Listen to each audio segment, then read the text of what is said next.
बहू के हाथ। घर की बहू शीना को इस बात का बड़ा घमंड था कि जिस काम में वो हाथ डालती थी वो काम अच्छा हो ही जाता है। शीना की हर बात में हाथ का इस्तेमाल जरूर होता था। एक दिन शीना का पति आकाश उससे कहता है, कल जो वो भिंडी बनाई थी ना तुमने, वाह वाह वाह वाह, मजे आ गए। मैंने अपने हाथों से बनाई थी। मेरे हाथों में वैसे भी जादू है, जिस चीज को छू लेती हूँ सोना बन जाती है। अब ये थोड़ा ज्यादा हो रहा है। मतलब अगर हर चीज को छू के सोना ही बना देती हो तुम, तो हमारे नाम के पीछे भी अंबानी ही लगा देते हम।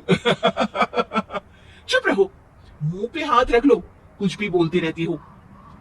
शीना की सास बगियासी पूजा के लिए फूल चुन रही थी। सुंदर, अति सुंदर, कितने प्यारे गुलाब के फूल हैं। भगवान जी खुश हो जाएंगे। मैंने अपने हाथों से जो पौधा लगाया था, मेरे हाथों की कोई भी चीज बेकार नहीं जाती। हाँ बेटा, सही कह रही है। इसीलिए तो तुम्हारे पिताजी से मैंने अपने बेटे के लिए तुम्हारा हाथ मांगा था। और उन्होंने हाथों हाथ में मेरा हाथ आपकी बेटी के हाथ में दे भी दिया था। हाँ बेटा, वो तो है। पर मुझे ये बता, तू ये हर बात में हाथ क्यों बीच में लेकर आती है? माँ जी, पंडित जी ने हाथ मेरा देखकर नैनीताल में कहा था कि मेरे हाथ जगन्नाथ हैं। मेरे हाथों से कभी कोई काम नहीं बिगड़ेगा। तो मेरे हाथों की तारीफ तो मुझे करनी पड़ेगी ना। हाँ हाँ, ठीक ही कह रही हो वैसे। तो मिलाओ हाथ इसी बात पर। शीना को न सिर्फ इस बात पे गर्व था कि उसके हाथ से सब अच्छा होता है, बल्कि घर के सारे काम भी वो पहले अपने हाथ से करती, फिर कोई दूसरा उन कामों को कर पाता।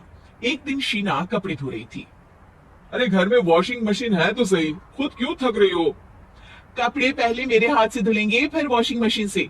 पहले हाथ की सफाई, फिर मशीन की धुलाई। अगर आज डाकू गब्बर सिंह होता ना, तो वो ये हाथ मुझे दे दे ठाकुर, तुमसे जरूर कहता। और मैं तो दिलवा भी देता तुम्हारे हाथ।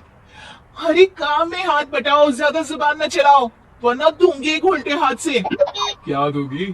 कपड़े दूंगी, लो निचोड़ो। ऐसे ही एक दिन, अरे बहू, ये सोफे पर चढ़कर हाथ से पंखा क्यों घुमा रही हो? माँ जी, क्योंकि मेरे हाथ से घूमेगा तो ज्यादा अच्छे से हवा देगा। अरे बेटा, फिर तो तुम गाड़ी का पहिया भी हाथ से घुमा के मायके जाया करो। एक बार आकाश ने घर पर कार लाने की बात छेड़ी। माँ, सोच रहा हूँ कि एक कार लेकर आता हूँ। ले ले बेटा, क्यों नहीं? अरे पैसे हो तो हवाई जहाज भी ले लेना। हाँ, पैसा तो हाथ का मेल है, ले लेते हैं। इस हाथ पैसे देंगे, उस हाथ कार ले लेंगे।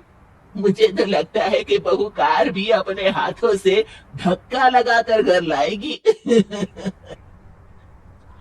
वो तो नहीं करूंगी, लेकिन सबसे पहले स्टीयरिंग पर हाथ मैं ही लगाऊंगी, ताकि गाड़ी का आना शुभ हो। अरे घर ले आने तो दो, फिर हाथ लगा लेना। लेकिन शीना नहीं मानती। अगले दिन ही सब कार लेने जाते हैं। शीना सेल्समैन से कहती है, भैया ये कार बहुत पसंद है, पैक कर दो। अरे ओ भगवान, 2 मीटर कपड़ा नहीं है जो पैक करवा ले, जरा चला कर तो देखने दो। यस सर, बिल्कुल, टेस्ट ड्राइव कीजिए ना। अरे नहीं नहीं, सबसे पहले मैं हाथ लगाऊंगी गाड़ी को, मेरे हाथ अच्छे हैं। अरे यार, हाथ तो मैं भी धोता ही हूँ, और आजकल तो सैनिटाइजर से भी धोता हूँ। मेरे काम में हाथ ना अड़ाओ। अरे टांग ना अड़ा होता है भाग्यवान, हाथ नहीं। शीना ड्राइविंग सीट पर बैठ जाती है और आकाश उसे गाड़ी की फंक्शन समझाता है। देखो शीना, ध्यान रखना, ये है स्टीयरिंग, इससे राइट लेफ्ट जाएंगे। ये है एक्सेलरेटर, इससे स्पीड कंट्रोल कर सकते हैं। और उसी के पास में है ब्रेक, जो तुम्हारी जुबान में शायद मिसिंग है। ठीक है ठीक है, ज्यादा भी सिखाने की जरूरत नहीं है। मेरी माँ तो कहती है कि मैं अगर अपनी शुभ हाथ लगा दूं तो जग घूम जाए। तो ये स्टीयरिंग क्या चीज है? शीना गाड़ी स्टार्ट कर देती है और स्टीयरिंग को घुमाते हुए एक्सेलरेटर पर धीरे से पैर रखती है, और शोरूम के बाहर के एरिया में ही गाड़ी घूमने लगती है, जहां दूसरी गाड़ियां भी रखी हैं। देखा मेरे हाथों का कमाल। अब ब्रेक दबा दो, आगे गाड़ी है। शीना आगे गाड़ी देखकर घबरा जाती है और पांव गलती से एक्सेलरेटर पर पड़ जाता है। कार आगे खड़ी एक बड़ी गाड़ी में घुस जाती है। दोनों कार से उतरते हैं। सेल्समैन भागते हुए आता है। अरे 7 लाख की गाड़ी खरीदने आए थे और 15 लाख की गाड़ी ठोक दी। Oh my God. आकाश की माँ आकाश और शीना घबरा जाते हैं। इतना सारा पैसा कहाँ से आएगा? तभी वहाँ मैनेजर भी आ जाता है, पूरा माजरा समझता है। अरे टेंशन मत लीजिए, गाड़ियों का इंश्योरेंस था, आप जो कार लेने आए थे वही खरीद लीजिए। पर मैडम, जब तक आप सीख ना ले तब तक गाड़ी मत चलाइएगा।